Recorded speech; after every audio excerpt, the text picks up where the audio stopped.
வீட்டில் இன்னைக்கு காலிஃப்ளவர் மீன் குழம்பு இருக்குங்க.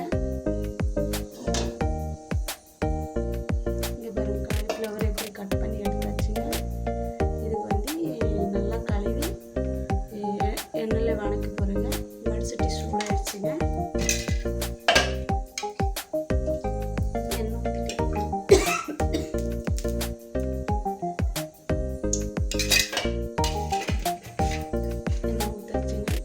சூடாயிடுச்சுங்க. இப்போ காலிஃப்ளவர்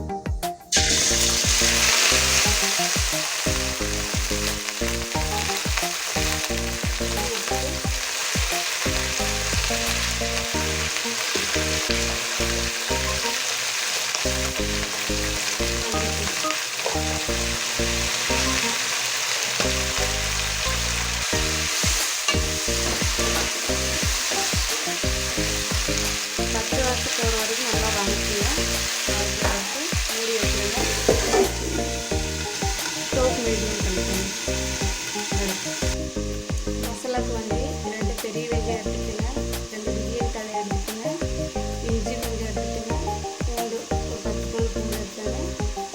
மசாலா அரைக்கிறது ஜீரகம் கொஞ்சம் போடுங்க. மசாலாவில் நல்லா அரைக்கிறது குழம்புக்கு மிளகு தூள் போட்டு நல்லா பேஸ்ட்டாக அரைச்சி எடுத்துக்கலாங்க.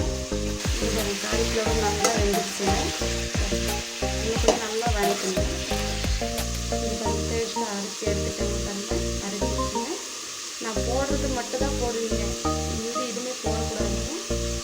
நான் பிரியாணி தலை எதுக்கு போடணும் தெரியுங்களா? மீன் போட்டு செய்கிறதுனால கொஞ்சம் நல்லா டேஸ்ட்டாக கிடைக்கும். அதனால தாங்க நான் பிரியாணி தலை போடணுங்க. இஞ்சி பூண்டு பேஸ்ட் போடணுங்க.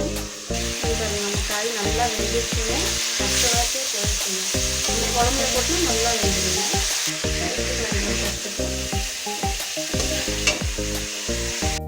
இங்கே பாருங்கள், தாளிக்கு இருக்குது. நான் பெரிய வெங்காயம் ஒரு நைஸ் அரைச்சிங்க. சின்ன சின்ன கொஞ்சம் கருவேப்பிலை, 3 தக்காளி இதுங்க. நான் புளி ஊற்ற மாட்டேங்க, அதனால 3 தக்காளி கட் பண்ணுங்க. எண்ணெய் ஊற்றிக்கலாங்க.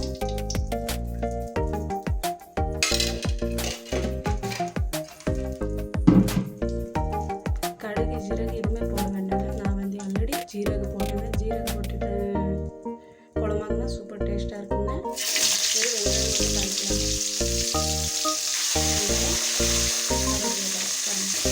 நல்லா வதக்கணும் வெங்காயம். பாருங்கள், வெங்காயம் நல்லா வதக்கிச்சுங்க. தக்காளி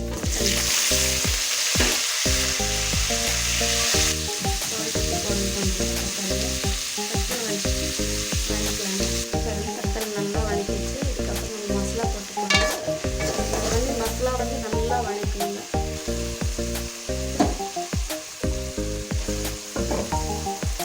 ஸ்டோவ் கம்மியாக வச்சுட்டு அடுப்பு கம்மி பண்ணிவிட்டு அப்படி நல்லா வதக்கணும். இதுக்கு நம்ம பச்சையாக அரைச்சிங்கன்னா பச்சை வாசம் அடிக்கும். அதனால ஒரு 5 நிமிஷம் 10 நிமிஷம் 5 நிமிஷம் நம்ம வதக்கலாம். ஸ்டோவ் கம்மியாக வச்சுட்டு மசாலா ஆட் பண்ணிக்கோங்க. கொஞ்சோண்டு மஞ்சள் போடுங்க. எதுக்குன்னா நான் அதில் போட்டேங்க. காலிஃப்ளவரில் மஞ்சள் போட்டேங்க. மிளகாத்தூள்,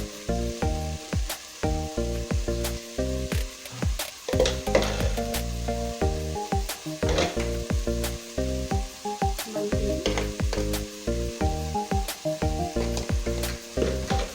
சிக்கன் தூள் போடுங்க. சிக்கன் தூள் கம்மியாக தான் போடுறோம். உப்பு நீங்கள் பார்த்து போடுங்க. நான் இதில் காலிஃப்ளவரில் போட்டேன், தக்காளி வதக்க டைமில் போட்டேன். அதனால நான் உப்பு பார்த்து போடுறேன்னா நீங்கள் உப்பு பார்த்து போடுங்க. போட்டு நல்லா மிக்ஸ் பண்ணுங்கள். நல்லா வதக்குங்க. மசாலா வாசம் போகிற வரைக்கும், மசாலா பச்சை வாசலாம் போகிற வரைக்கும் நல்லா வதக்குங்க. அடுப்பு கம்மியாக வச்சுக்கோங்க. ஸ்பீடு வைக்கவே வேண்டாங்க. மிக்ஸி கழுவி வச்சு தண்ணி பாருங்கள், அது ஊற்றிக்கலாங்க. மசாலா நல்லா வதக்கி டைமில் தான் ஊற்றணும், இல்லைன்னா ஊற்றக்கூடாது. அப்படியே பச்சை வாசம் இருக்கும். இங்கே பாருங்கள், நல்லா வதக்கிடுச்சுங்க. இப்போ நான் என்ன பண்ணுறேன்னா காலிஃப்ளவர் அதில் போட்டு விட்டுறேங்க. மசாலாவில் போட்டு விட்டு நல்லா மிக்ஸ் பண்ணிக்கோங்க. ரொம்ப தான் குத்த வேண்டாங்க, இல்லைன்னா காலிஃப்ளவர் எல்லாம் உடஞ்சிடுங்க. அதனால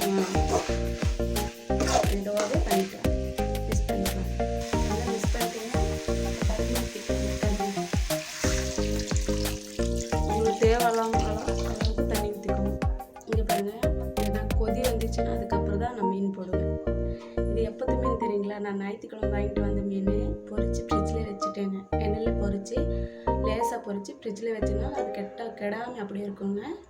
அதனால் நான் இன்றைக்கி காலிஃப்ளவரில் செஞ்சு சாப்பிட்டு பாருங்கள், ஒரு நாள் உங்களுக்கே தெரியும், நல்லாயிருக்கும். இங்கே பாருங்க, கொதி வந்துடுச்சுங்க.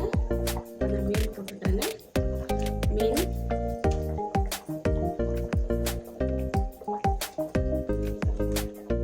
ஒரு வாட்டி நீங்கள் பண்ணி டேஸ்ட் பண்ணி பாருங்கள், டேஸ்ட்டாக இருக்கும். மீன் போட்டு 2 நிமிஷம் கொதிக்க வைங்க. கொதிச்சிட்டு அப்புறம் நம்ம அடுப்பு ஆஃப் பண்ணிக்கலாம். நல்லா மணக்குதுங்க, நல்லா மணமாக இருக்குங்க. ஏன்னா மணக்கில் நம்ம சோறு சாப்பிட்டுக்கலாங்க. அடுப்பு ஆஃப் பண்ணிக்கலாங்க. ரெடி ஆகிடுச்சு மீன் குழம்பு. இதை வந்து இன்னும் கெட்டியாக செஞ்சிங்கன்னா சூப்பராக இருக்குங்க. ஏன்னா எங்கள் மாமியா வந்து அவங்க தண்ணி ஆட்டி இருந்துச்சுன்னா கொஞ்சம் சாப்பிடுவாங்க, இல்லைன்னா அதனால தான் எவ்வளோ தண்ணி வச்சதுன்னா.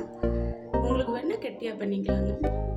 வீடியோ பிடிச்சிருச்சுன்னா உங்களுக்கு ஷேர் பண்ணுங்கள், கமெண்ட் பண்ணுங்கள், சப்ஸ்கிரைப் பண்ணுங்கள்.